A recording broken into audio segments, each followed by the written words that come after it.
Semoga kita semua selalu diberikan kesehatan agar dapat mengikuti pembelajaran hari ini dengan baik.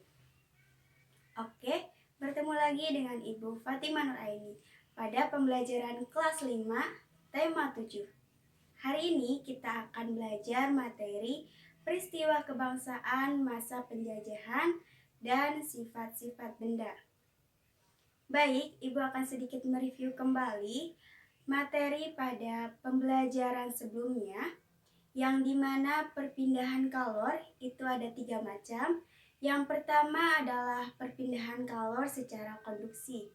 Yang kedua, perpindahan kalor secara konveksi. Dan yang ketiga, perpindahan kalor secara radiasi.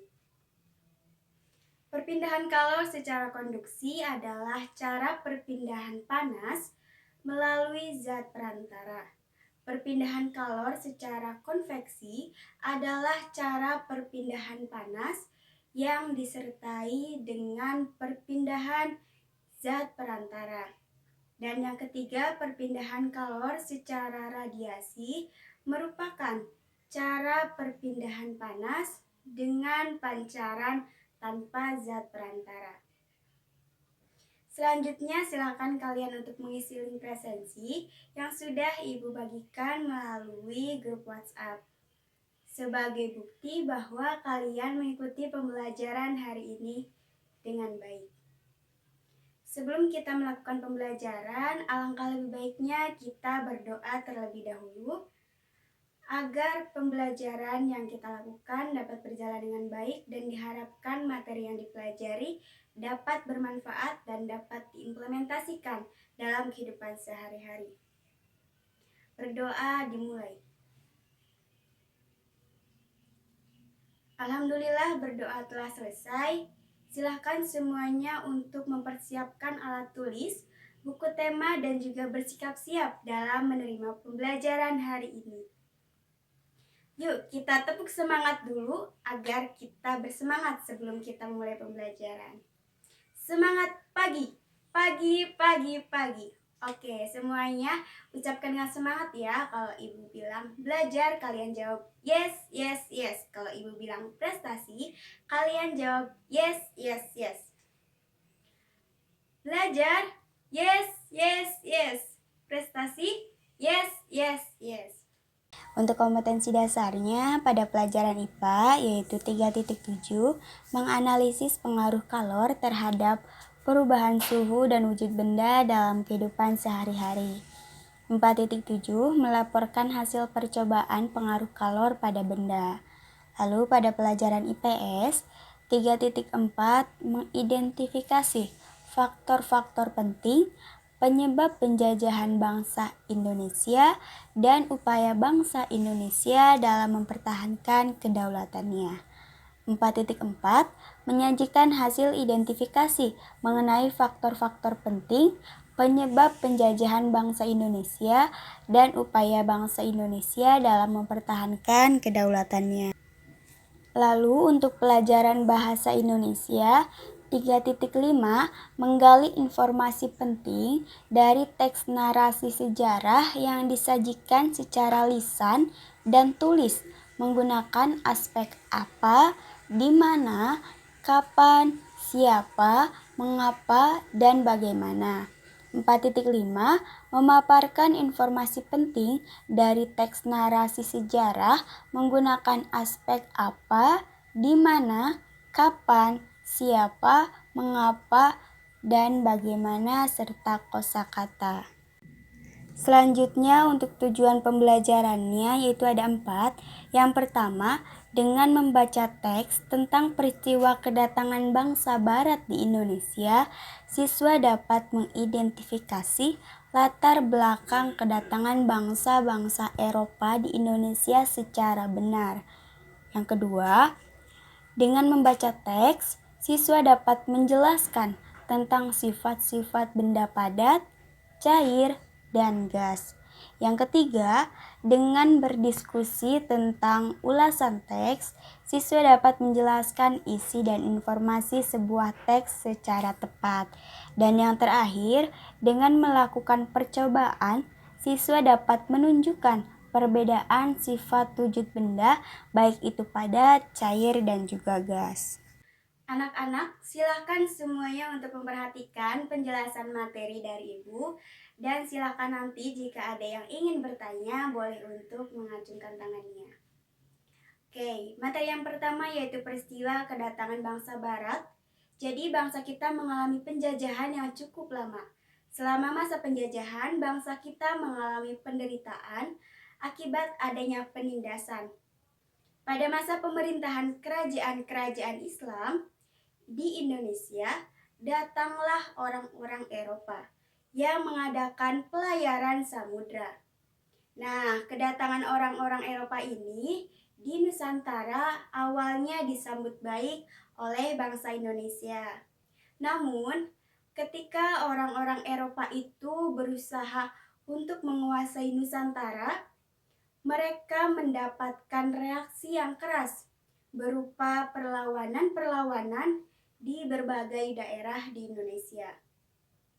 Mulai akhir abad ke-15, bangsa Eropa berusaha melakukan penjajahan samudra.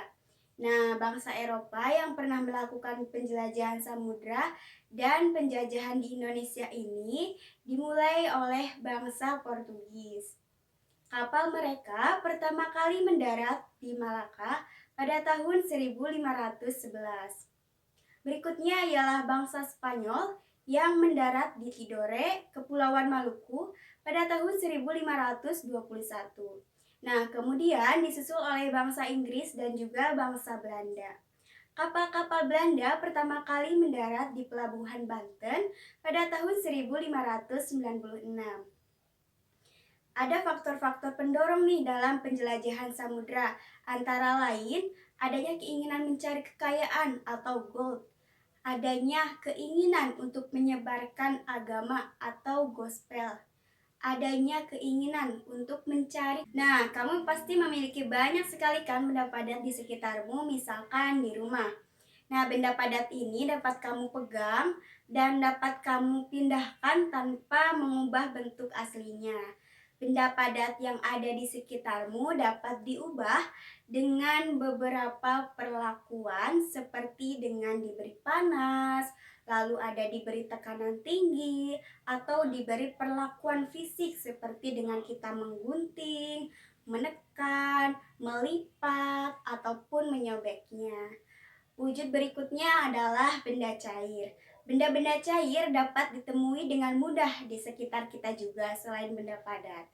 Nah, air merupakan zat penting dalam kehidupan makhluk hidup yang berwujud cair.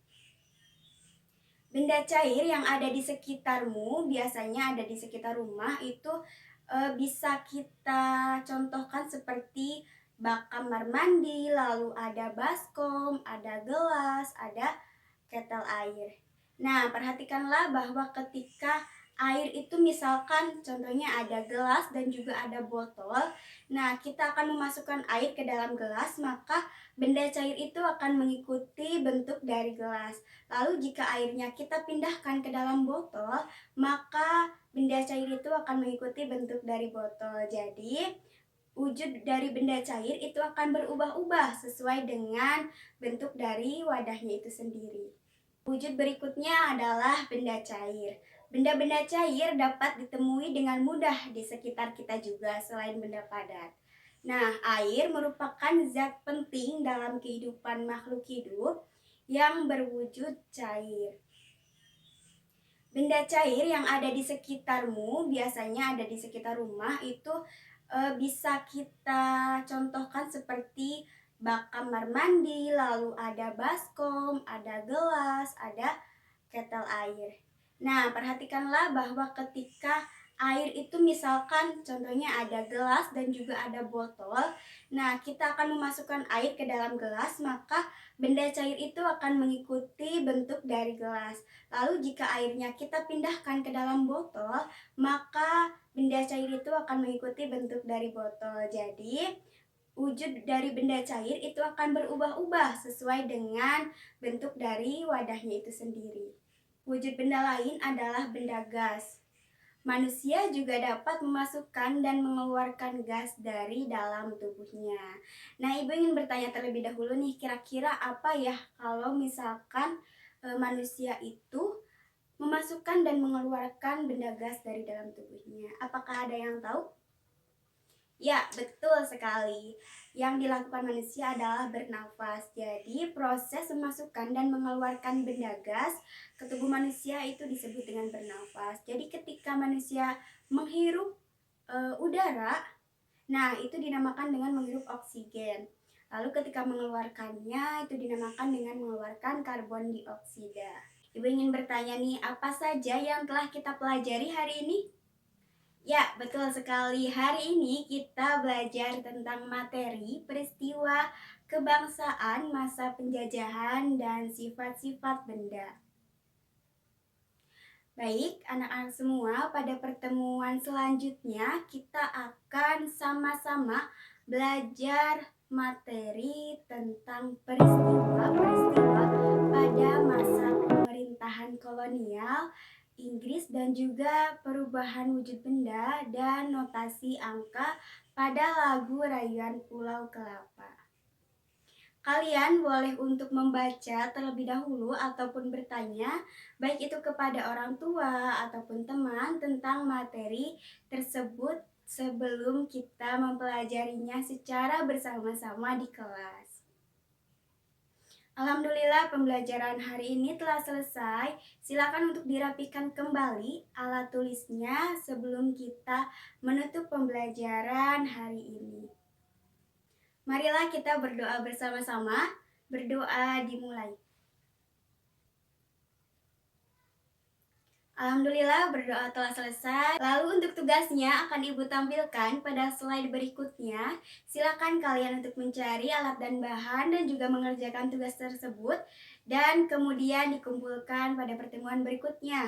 Ibu akhiri pembelajaran hari ini. Mohon maaf apabila ada kekurangan dan kesalahan.